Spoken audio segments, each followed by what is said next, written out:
Fala pessoal, sejam bem-vindos, começando mais um vídeo com muitas informações importantes. Mas antes, eu peço para que você se inscreva no canal, deixe o seu like e compartilhe o vídeo com o máximo de pessoas. Giro na tela e notícias a seguir.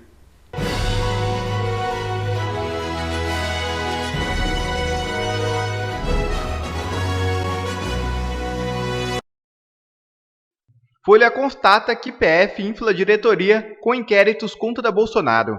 Originalmente, departamento se concentra em ações de combate ao terrorismo. A Polícia Federal desvirtuou a missão principal da Diretoria de Inteligência Policial e agora se concentra em inquéritos ligados ao ex-presidente Jair Bolsonaro. A informação é da Folha de São Paulo. A DIP é originalmente responsável por definir a política de inteligência e realizar ações de contra-inteligência e investigações sobre terrorismo. No entanto, agora se dedica a buscar informações que incriminem Bolsonaro.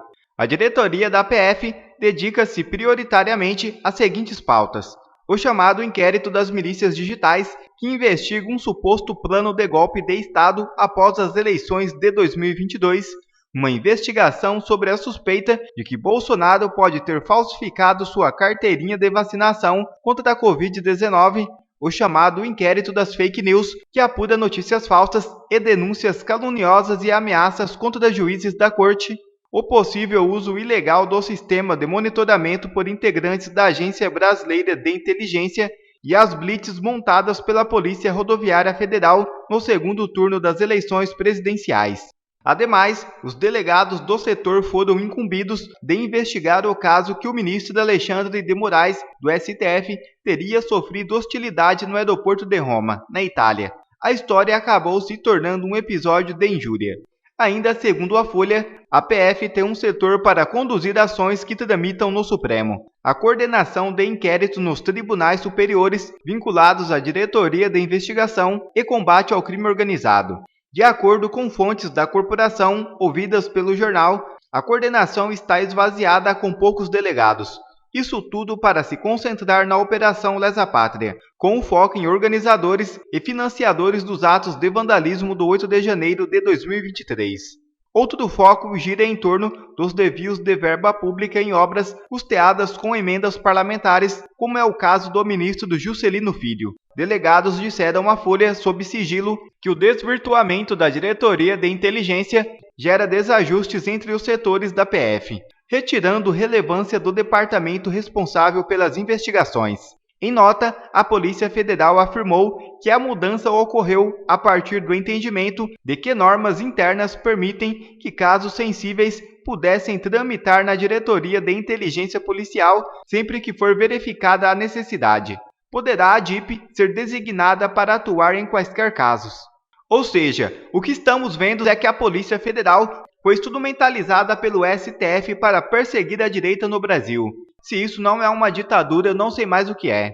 Todos esses inquéritos, alguns deles há anos, como o da milícia digital e da fake news, o que foi descoberto até agora contra Bolsonaro ou contra alguém da direita? Nada. Em vez de estarem atrás de bandido, traficante, corrupto, estão atrás apenas de perseguir Bolsonaro e a direita. Que vergonha! Despenca a avaliação positiva do STF em pesquisa e vai para apenas 14%.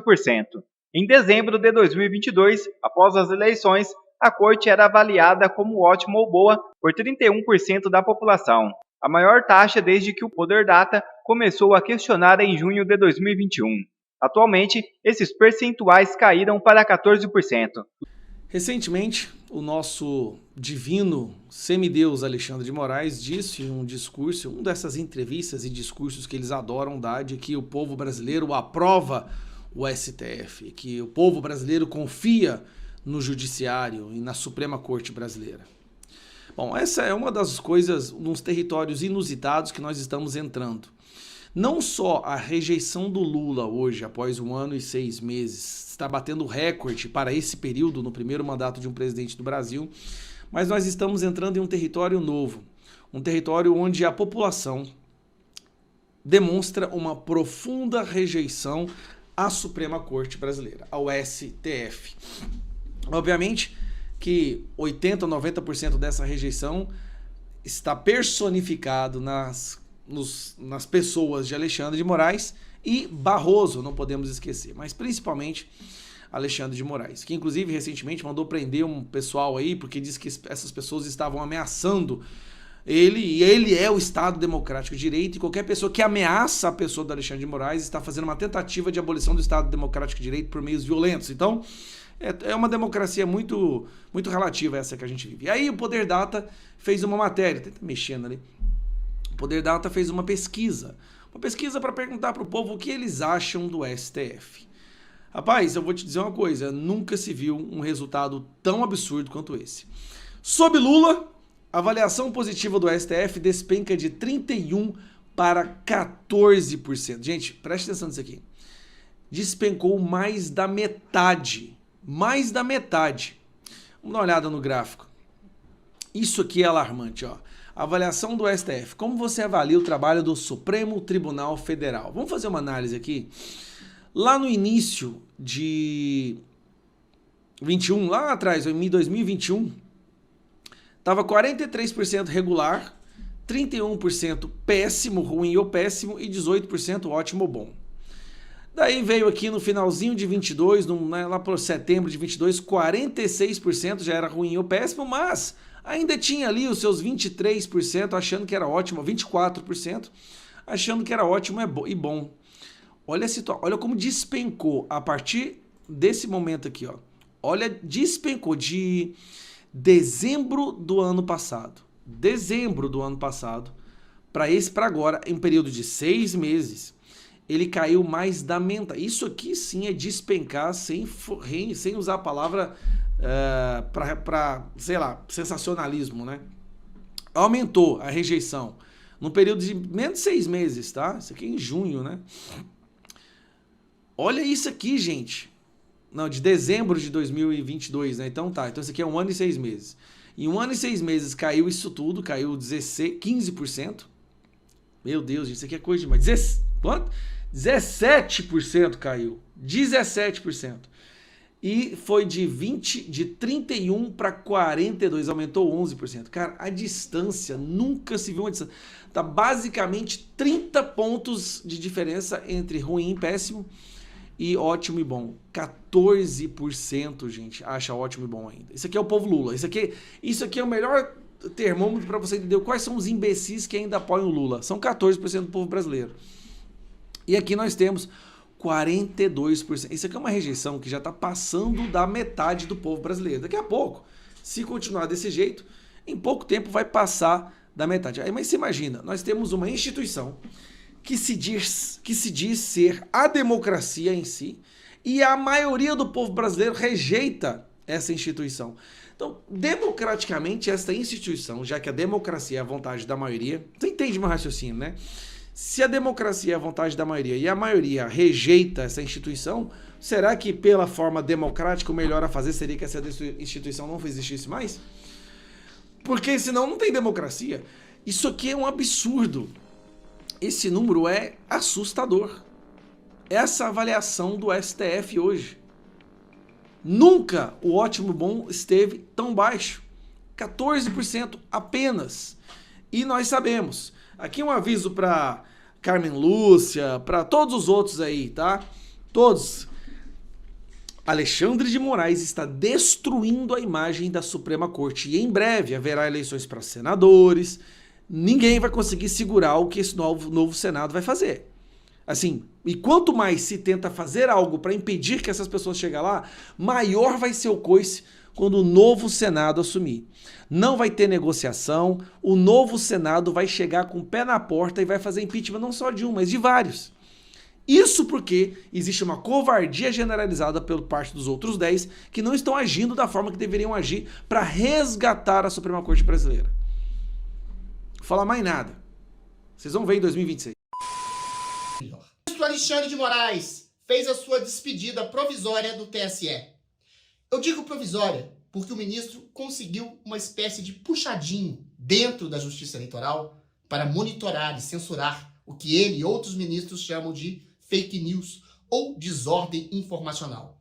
Quaisquer contestações às urnas, ao sistema eleitoral ou à lisura da Justiça Eleitoral será devidamente punida com o remédio amargo da censura, a se comparar com o que houve nas últimas eleições de 2022, onde pessoas como este humilde escriba que vos fala foram devidamente censuradas e tiveram as suas redes sociais removidas e contas bancárias bloqueadas e passaportes confiscados.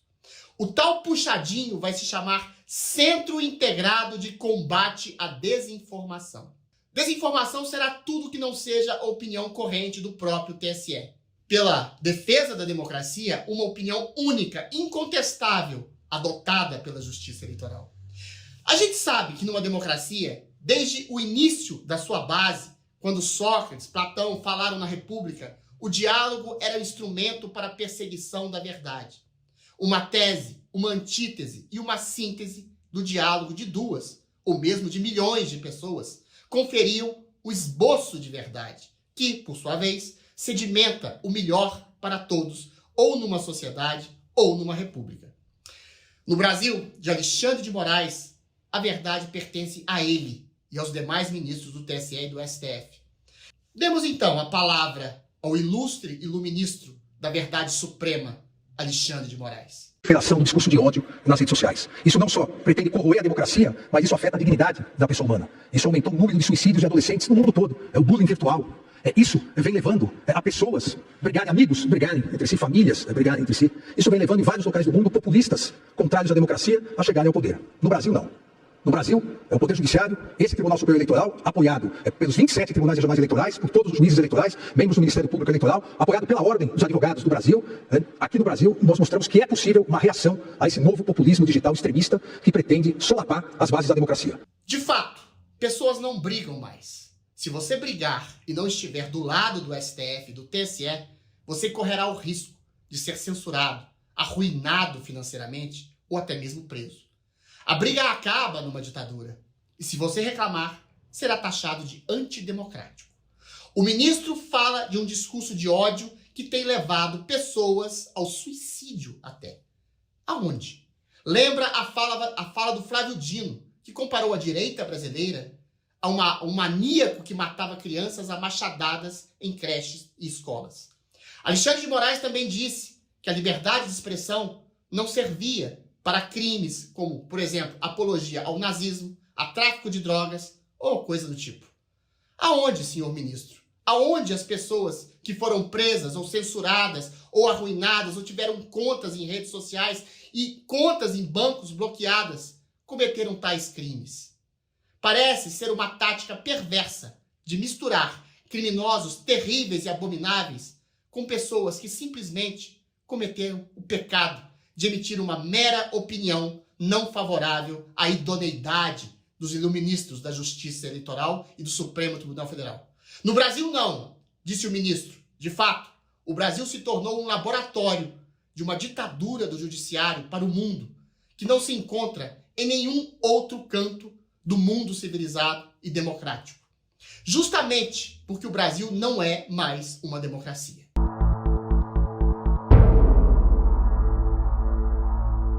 A ministra Carmen Lúcia será a substituta de Alexandre de Moraes na presidência do Tribunal Superior Eleitoral nessas eleições. Para quem não se lembra, a ministra, tida como moderada, foi aquela mesma que disse que estava, sim, censurando um filme da Brasil Paralelo e que estavam flertando com o autoritarismo até segunda ordem, até, parece, quando a eleição terminaria. Pois bem, a ministra se confessou censora. Foi isso? E a censura segue até hoje, com jornalistas perseguidos, presos, censurados e exilados do país pelo terrível crime de uma mera opinião, que, segundo o ministro Alexandre de Moraes, tentam solapar a democracia no país. Algumas dessas opiniões queriam apenas voto impresso, para além do voto em urna eletrônica, e diziam que a justiça eleitoral teria beneficiado um lado da disputa presidencial em detrimento de outro.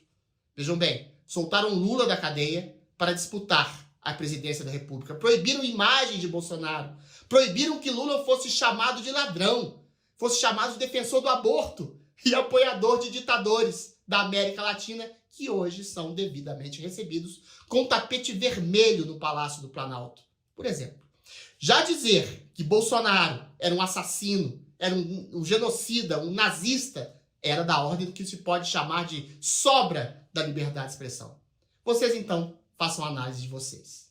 Pois bem, a ministra que disse que a censura era um mal necessário vai agora presidir o Tribunal Superior Eleitoral. De Alexandre, ela disse o seguinte: foi muito, talvez, mencionado e repetido em 2022, especialmente, num momento gravíssimo da história brasileira, naquelas eleições, que Vossa Excelência era, estou citando entre aspas, mas poderia ser dito por qualquer um de nós, a pessoa certa no lugar certo, na hora certa. O Brasil passou, em alguns momentos muito recentes, e sob a presidência de Vossa Excelência, neste Tribunal Superior Eleitoral, um momento de grave comprometimento da sociedade no sentido do conflito que se impôs e que se estabeleceu contra o Tribunal Superior Eleitoral, contra as urnas eletrônicas, o que, no final, nada mais era do que um atentado contra a democracia brasileira, que é garantida por eleições livres, seguras e transparentes. A pessoa certa, na hora certa, no lugar certo, para criar a pior ditadura da história da República Brasileira. Que não é mais república, não é mais a coisa pública, mas é uma coisa privada de ministros e juízes que monopolizam a opinião e empurram goela abaixo da população o que eles devem achar das urnas e da justiça eleitoral e de todos os assuntos. Nos Estados Unidos, há discussões permanentes sobre tudo, inclusive sobre a lisura das eleições de Biden. Nada disso não só não abalou a democracia de lá, como esse diálogo é exatamente a base da democracia. Como disse antes o ministro Alexandre de Moraes, críticas a pessoas públicas, a instituições, podem ser incisivas ou até mesmo agressivas ou levianas. Quem não quiser ser criticado, que não entre para a vida pública, disse o próprio ministro juiz anos atrás. Publicamente agora, o ministro Alexandre de Moraes anula qualquer crítica com prisão, censura e massacre. Tudo em nome da democracia, claro. Quer ver mais conteúdos como esse? Então inscreva-se agora mesmo no canal e ative o sininho das notificações. Assim você não perde mais nenhum conteúdo que é postado aqui no canal. E também já deixe o seu like para o YouTube ajudar a divulgar o nosso trabalho. Fico por aqui e que Deus abençoe a todos. Brasil acima de tudo e Deus acima de todos.